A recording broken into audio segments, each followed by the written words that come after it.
एक शांत सी सुबह थी। गौरवपुर गांव के चौराहे पर बहुत भीड़ भाड़ का माहौल था। दीनानाथ जी पूरी तेजी से चाय बना रहे थे, क्योंकि उस दिन उनके टपरी के पास बहुत सारे लोग लाइन लगाए खड़े थे कि कब उनकी चाय बने और वो दीनानाथ जी की मलाईदार चाय का आनंद ले सकें। गांव के सरपंच जी भी वहीं पर थे। उन्होंने दीनानाथ से बोला, और बताओ दीनानाथ, सुना है तुम्हारा नालायक बेटा लंदन पढ़ने के लिए जा रहा है, लेकिन तुम तो गरीब आदमी हो, कहाँ से लाओगे इतने सारे पैसे दीनानाथ जी? दीनानाथ ने मजाक मजाक में बोला, सरपंच जी, अब गांव के मालदार इंसान तो आप ही हो ना, तो पैसे तो आपसे ही लिया जाएगा। लेकिन सरपंच जी को दीनानाथ की ये बात अच्छी नहीं लगी और वो बहुत गुस्सा हो गए। देखो दीनानाथ, ये उम्मीद तो बिल्कुल मत रखना कि मैं तुम्हें पैसे दे दूं, क्योंकि तुम पैसे तो लौटा नहीं पाओगे और अंत में मुझे अपने पैसे लेने के लिए तुम्हारा जमीन हड़पना पड़ेगा। तो इतना रिस्क कौन ही लेने जाएगा?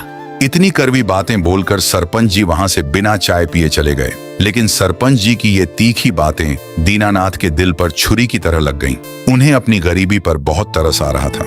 गौरवपुर गांव के एक छोटे से मोहल्ले में दीनानाथ जी का घर था। घर था तो बहुत अच्छा, लेकिन उस घर के अंदर बहुत सारी तंगी चल रही थी। दीनानाथ जी का एक जवान हट्टा कट्टा लड़का था, शिवा। शिवा पढ़ने लिखने में बहुत तेज लड़का था, जिसकी वजह से गांव वालों और रिश्तेदारों की सलाह से दीनानाथ जी उसे लंदन पढ़ने के लिए भेज रहे थे। लेकिन उसके लिए उन्हें मोटा खर्चा भी करना होगा, जो कि उनके पास नहीं था। दीनानाथ की गांव वाले बहुत ही इज्जत करते थे, और तो और सभी गांव वाले उन्हें गौरवपुर गांव का सबसे ईमानदार आदमी भी बोला करते थे। इसीलिए दीनानाथ जी ने सभी गांव वालों से थोड़े थोड़े पैसे उधार लेकर अपने बेटे को लंदन भेजने का बंदोबस्त किया। कुछ ही दिनों में उन्होंने अपने बेटे शिवा को फ्लाइट से सीधा लंदन भेज दिया। लंदन पहुंचने के बाद शुरुआत के कुछ दिन शिवा एक शरीफ लड़के की तरह रहता था। ना ज्यादा किसी से बातें करता और ना ही किसी से लड़ाई झगड़े करता था। वो सिर्फ मन लगा के पूरी दिन रात पढ़ाई करता रहता था। लेकिन एक दिन की बात है, शिवा अपने कॉलेज में था। लंच का टाइम हो रहा था, इसलिए सभी स्टूडेंट्स बाहर खेल रहे थे, लेकिन शिवा एक कोने में खड़े होकर सभी स्टूडेंट्स को देख रहा था और मन ही मन सोचे जा रहा था, यार इन लोगों की जिंदगी कितनी अच्छी है। इतने सारे दोस्त लोग हैं जिनके साथ ये खेल सकते हैं, लेकिन मेरे पास तो एक ऐसा दोस्त भी नहीं जो मेरे से बात भी कर सके। मैं ही इतना अकेला क्यों हूँ? शिवा ये सब सोच ही रहा था कि उसके पास कॉलेज का सबसे बिगड़ा हुआ स्टूडेंट आया, जिसका नाम था देव। क्या हाल है शिवा? बहुत दिनों से देख रहा हूँ, कॉलेज में बहुत उदास से रहते हो। कोई दोस्त वगैरह नहीं है क्या? टेंशन क्यों ले रहे हो? मैं हूं ना, चलो मेरे साथ, मैं तुम्हें पार्टी दूंगा। देव की बातें सुनकर शिवा के दिल की धड़कन तेज हो गई। जिंदगी में पहली बार उससे किसी लड़के ने इतने अच्छे से बात किया था। शिवा ने डरते हुए देव से उसका नाम पूछा। धीरे धीरे वो दोनों बहुत सारी बातें की और उसी दिन लंच टाइम के समय देव ने शिवा को कॉलेज के बाहर वाले टपरी पे ले गया, जहां पर सिर्फ बिगड़े हुए लड़के आते थे। देव ने दुकानदार से बोला, काका 2 लंबी लॉलीपॉप दो तो। शिवा को लगा कि देव दुकानदार से लॉलीपॉप मांग रहा है, लेकिन देव ने दुकानदार से सिगरेट मांगा था। देव ने एक सिगरेट शिवा की तरफ बढ़ाया और बहुत ही डरावनी सी मुस्कुराहट के साथ बोला, जिंदगी की नई शुरुआत करो, मासूम बनने में कुछ नहीं रखा है। मेरे जैसे फौलाद हरामी किस्म के इंसान बनो, नहीं तो लोग तुम्हें सीरियस नहीं लेंगे।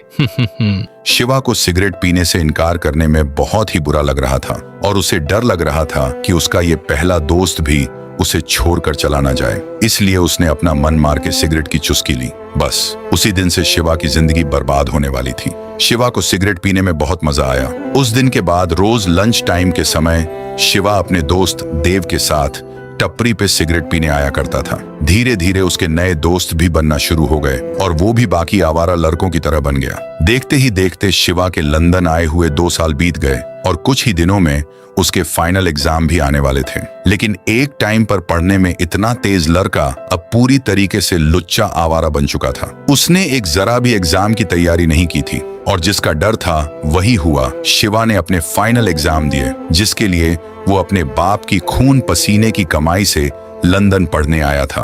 और कुछ दिनों में जब रिजल्ट आए तो शिवा बहुत बुरी तरीके से फेल हो चुका था। इतना बेकार रिजल्ट देख के शिवा ने पौवा पीना भी शुरू कर दिया। उसके आवारा दोस्तों ने उसकी पूरी जिंदगी बर्बाद की थी। ये वही शिवा था जिसकी गांव में सभी लोग तारीफ करते थे कि इसे लंदन भेजो पढ़ने के लिए, ये अपने बाप का नाम रोशन करेगा। शिवा के पास अब जरा भी हिम्मत नहीं थी कि वो अपने पापा को अपना बेकार एग्जाम का रिजल्ट बताए।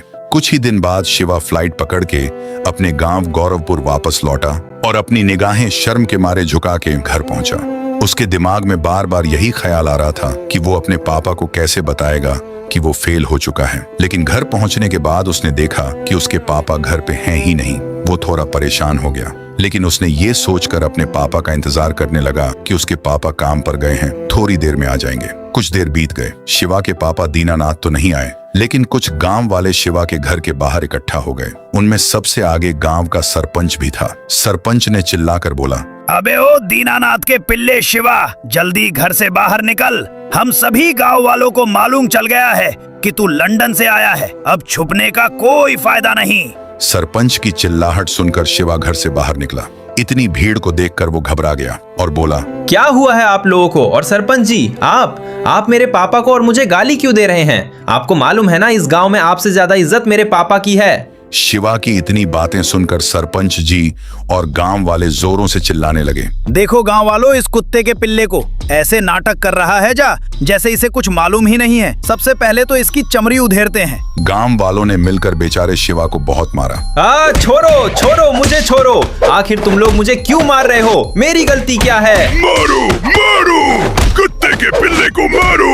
आज इसे इतना मारना है कि इसके गोटे बाहर आ जाए। मारो साले को। ये ले, ये ले। बहुत देर तक मार खाने के बाद गांव वाले रुके।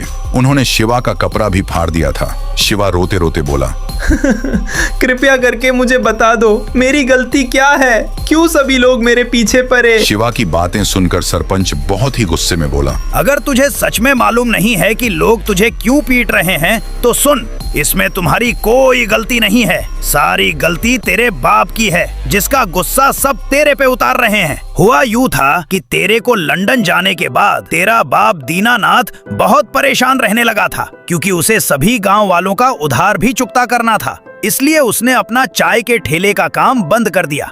चूंकि वो बहुत पढ़ा लिखा था, इसलिए उसने सोचा कि सभी गांव वालों के बच्चों को पढ़ाकर थोड़े ज्यादा पैसे कमाया जाए। इसलिए दीनानाथ सबसे पहले मेरे घर पर ही आया और बोला, नमस्ते सरपंच जी, मैंने अपना एक कोचिंग खोला है जिसमें मैं कम पैसों में बहुत अच्छी पढ़ाई करवाऊंगा बच्चों की। तो आप अपने बेटे को कल सुबह मेरे घर भेज देना, मैं पढ़ा दूंगा उसको। क्योंकि दीनानाथ बहुत शरीफ और इज्जतदार आदमी था, इसलिए मैंने बिना उस पे शक किए हुए उसे हाँ बोल दिया। लेकिन हमें मालूम नहीं था कि ऊपर से शरीफ दिखने वाला दीनानाथ अंदर से घुन्ना, हरामी और शैतान है। अगले दिन जब सभी गांव वालों ने अपने अपने बच्चे को तेरे बाप दीनानाथ के घर भेजा, तो वो बच्चे कभी वापस लौट कर ही नहीं आए। सुबह से शाम हो गया और शाम से रात, लेकिन किसी भी आदमी का बेटा बेटी उसके पास लौट कर नहीं आया। सभी गांव वाले बहुत परेशान होकर तेरे बाप के घर गए, लेकिन वहाँ हम लोगों ने ना हमारा बच्चा देखा और ना ही दीनानाथ को देखा। मतलब कि तेरा हरामी बाप दीनानाथ ने हमारे बच्चे को किडनैप कर लिया है और 3 महीनों से आज तक हमें पता नहीं चला कि हमारे बच्चे कहाँ हैं और दीनानाथ ने उनके साथ क्या किया। सरपंच की बातें सुनकर शिवा के रोंगटे खड़े हो गए। उसे यकीन नहीं हो रहा था कि उसके पापा ने उसे पढ़ाने के लिए क्या कर दिया है। तो दोस्तों, इस कहानी में आगे ऐसे ऐसे मोड़ आए हैं जिसे देख के आपके रोंगटे खड़े हो जाएंगे। लेकिन कहानी का अगला पार्ट देखने के लिए आप लोगों को चैनल को सब्सक्राइब करके कमेंट में लिखना है पार्ट 2।